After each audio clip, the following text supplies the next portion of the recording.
This story came from a man named Derek, who worked the night shift at a hospital. He often got home around 2 or 3 a.m., used to the silence of his quiet suburban street at that hour. One night, after a particularly long shift, he pulled into his driveway, killed the engine, and just sat there for a few minutes, scrolling his phone before going inside. That's when he noticed something strange. His porch light, which he always left on, was off. He figured the bulb had burned out. Tired and not wanting to deal with it, he unlocked his door and went inside. The house was just as he left it. Dark, quiet, still. He heated some leftovers, ate quickly, and headed straight for bed. At around 3:15 a.m., Derek was woken by a loud, steady knock at the front door. Not frantic, not playful, measured, almost mechanical. He lay there in the dark, debating whether to check. Finally, curiosity won out. He grabbed a flashlight and crept toward the door. Looking through the peephole, he froze. There was a man standing perfectly still on his porch. No movement, no shifting, just standing there, head tilted slightly toward the door like he was listening. Derek's stomach twisted. He thought about calling the police, but what could he say? A man was knocking at his door. He stood there, holding his breath when the knocking started again. This time, lighter, slower, as if the man knew Derek was right on the other side. Derek's instinct told him not to make a sound. So he backed away from the door and crept into the kitchen, trying to peek through the side window without being seen. The porch was empty. No man, no footsteps leading away. Just the dead porch light flickering faintly like it had been tampered with. Derek barely slept the rest of the night. The next evening, before heading to work, he replaced the bulb and tested the switch. Everything worked fine. He convinced himself he'd imagined the whole thing from exhaustion. But when he came home at 2:30 a.m. the following night, the porch light was out again. This time, his gut told him not to go inside. He called a neighbor across the street and asked them to look out their window. They told him they could see a man crouching in the corner of Derek's porch, just out of view of the street. The police were called, but by the time they arrived, the man was gone. No fingerprints, no footprints, nothing. Derek had security cameras installed the very next day. But, strangely, in the months that followed, the cameras never picked up anything unusual, except one clip. At exactly 3:15 a.m., the camera showed Derek's porch light flicker and go dark, and though nothing was visible on the feed, the audio picked up 3 slow knocks at the door, clear as day. Derek doesn't live in that house anymore. He moved less than a year later, too unsettled to stay. But he still has that clip saved, the sound of the knocks echoing in the empty night, proof that something, or someone, was there. This story came from a woman named Alina, who had just moved into her first house alone after college. It was a quiet neighborhood, mostly families and older couples. She felt safe there, which was why she didn't think twice about spending her first few nights without curtains on all the windows yet. One night, close to 1 a.m., she was in bed scrolling her phone when she heard a single, loud knock at the front door. She sat up immediately. No one had visited her since she moved in, and at that hour, it didn't make sense.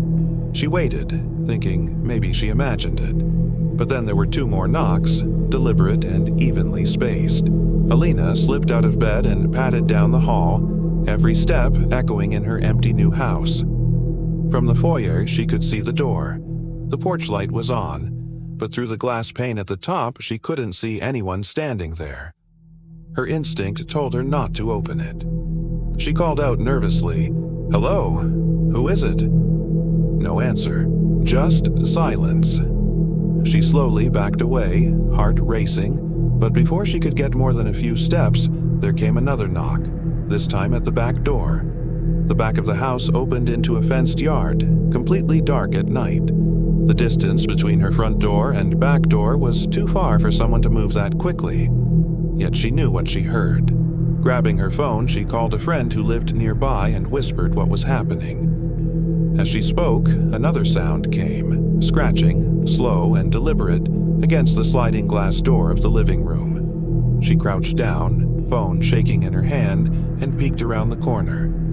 On the other side of the glass, pressed against it like someone trying to see in, was a face, pale, eyes wide, grinning too hard. She dropped her phone and stumbled back, screaming. When her friend arrived with her boyfriend 10 minutes later, the yard was empty. No footprints, no sign anyone had been there. But when they looked closely at the glass, there was condensation where someone's face had been pressed against it, the shape of lips and nose still faintly visible. Alina bought heavy curtains the next morning and never slept without them drawn. She also learned to never answer a knock past midnight, because you never know who might already be standing outside. This story came from a guy named Marcus, who lived alone in a small ground-floor apartment. Marcus had always been a night owl. He'd stay up late playing games or scrolling his phone until the early hours of the morning. One night, around 12:45, he was lying on the couch half asleep when he heard 3 sharp knocks at his front door. Not a gentle tap, but deliberate, like someone really wanted his attention. At first, he thought maybe it was a neighbor. His apartment building wasn't huge, just 2 floors, but people sometimes mixed up the doors after drinking. He waited a few seconds, but the knocks came again, harder this time. Marcus got up cautiously and walked toward the door. He didn't have a peephole, just a small side window next to the frame, so he pulled the curtain back an inch. There was no one there, just the quiet walkway lit by the orange glow of the overhead lamp. A chill ran down his back. He thought maybe whoever it was had already walked away, but the moment he let the curtain fall back into place, another knock rattled the wood. This time it came lower down, closer to the bottom of the door. Marcus froze. Something about it didn't sound right. It wasn't like a person's fist. It was lighter, almost like fingertips. He called out, "Who's there?" but got no response, just silence pressing against his ears. He considered opening it, but something deep in his gut told him not to. Instead, he backed away and sat on the couch, straining to hear. For nearly a full minute, nothing happened. He started convincing himself it was kids messing around. But then he heard it again. 3 slow knocks, this time on his bedroom window.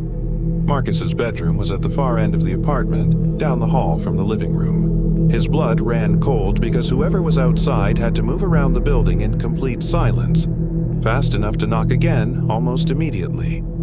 He grabbed the heaviest thing he could find, a metal lamp, and inched toward the bedroom. The blinds were down, but a faint shadow shifted behind them. He stopped a few feet short, his heart slamming in his chest.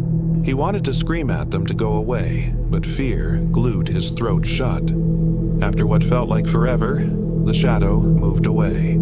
The silence was so complete that Marcus wondered if he had imagined it. He stayed awake until dawn, checking every lock on his doors and windows, but no one came back. The next morning, he finally worked up the nerve to check outside. On the glass of his bedroom window, smeared faintly like a greasy print, was the outline of a hand. Not a full palm, but small fingertips, pressed one by one along the glass. He swore they looked too small to be from an adult. Marcus still lives in the same apartment, but he says whenever he hears even the faintest knock, his chest tightens instantly. Because to this day, he never found out who was outside his door that night, or why they were trying so hard to get in.